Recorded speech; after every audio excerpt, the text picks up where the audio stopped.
visibility signals that win in AI search. This is then how to show up in ChatGPT, how to show up in Google Gemini, which is Google's AI tool, but even more than that, because there's Perplexity, there's Claude, there's Meta, there's Grok.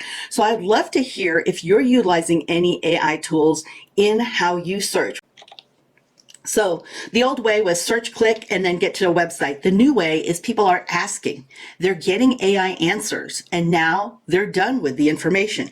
So is your information unique enough that it's going to be picked up by AI, or is it generic? So they'll pick it up, take the paragraph, but never put a link to you and never give you what's known as attribution, which means you don't get anybody visiting your site. Is it a generic how-to, or is this me, Sharon, who really has great experience as a financial planner, or maybe life experience going through different things, that now I can speak from the voice of somebody experienced who did this, or who, realized, got wealth right at the very beginning, maybe from graduating from college, but then how do you keep that over the course of the adventure of a life, right? So you want to be included in the answer. And that's where SEO starts. Now, you may hear a myth that SEO is dead, and it's about a myth that is about equal to the myth that you can't use your Google business profile if you have an online business.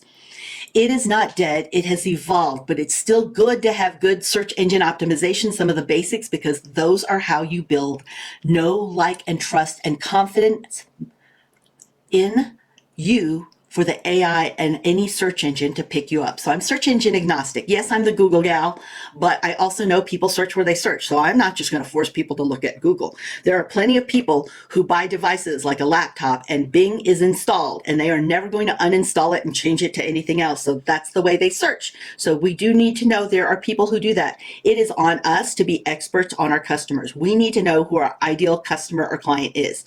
ICP, your ideal client profile or ideal customer persona, is on you to be an expert on. So you need to know, where are they searching? Because if you try to reach everywhere, anywhere, and somewhere, it's just like reaching out to anybody and messaging to everybody and to just anybody and everybody, you get their second cousin nobody. So when someone searches you, do you show up? So you see where SEO actually shows up. So SEO helps you get found. So SEO alone isn't enough. For example, it can get you to page 1, but that doesn't mean you're going to show up in AI answers. So you want to take the actions at the very bottom there, the 3 bullet points, is Google yourself, just like I did. And understand Google now is just not Google search and the 10 links that come up. You absolutely want to look at AI mode. You want to look at Google AI overview. So let's say I'm going to do that right here. Okay, and let's say I go in here and I want to say financial planner, planning and investment in Austin. Now I'm going to get the traditional Google search. So do you even show up here? Because the top 10 search results are showing of what it's finding in regular search. So you see this here. You see those who have Google Business Profile, they're given favor right here up towards where the fold is. It's just a little bit higher right now because I have it enlarged, actually, because I am broadcasting. And then you'll see the results down here. But what you may miss, all right, is that in a regular Google search, it is telling you for free what people are searching right now. So if you take a look here, you can look and see that they are searching for best investment advisors, best financial advisors. This is telling you what's actively being searched right now. And then you can also see what people are asking of AI mode and AI right now. So now where you show up, you have 3 different systems. You have SEO, which is the blue links that I just showed you, the top 10 search results. And I showed you some little hints there for free, what you can see in a Google search. So you can know what matters most to people right now, what's relevant to them. Understand Google's algorithm, which is the basis for all the algorithms out there for any search engine. It's not AI's algorithm, but it's any search engine's algorithm, is how relevant are you? How well do you match the words that people are looking for? It is not about our what we believe people are looking at and they're seeking, but it's really what they're looking at, which is why I said you really need to be an expert on your client and their customer and know what they're looking for. And even if you created something beyond them, because you actually had that problem and that's why you created your product, service, or solution, know that you have experience that they don't have. So they might be at a different buying stage and they have not even realized to start looking in that way, or they don't know the industry terms, okay?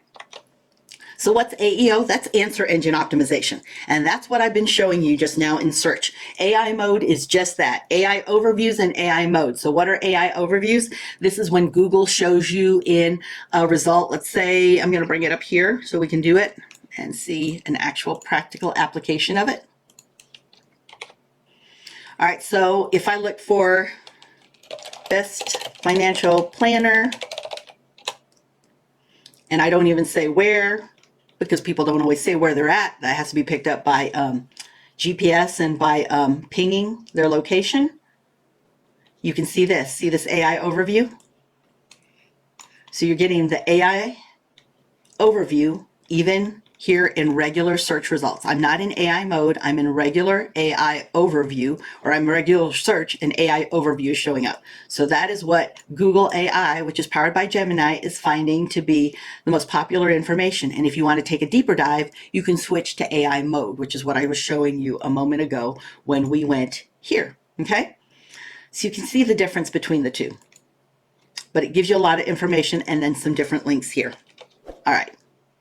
So you want to be sure that you are adding 3 to 5 FAQs on your website. So 3 to 5 frequently asked questions, and you need to be the expert and know what are the questions people ask you when they first contact you, when they're first interested in your business information.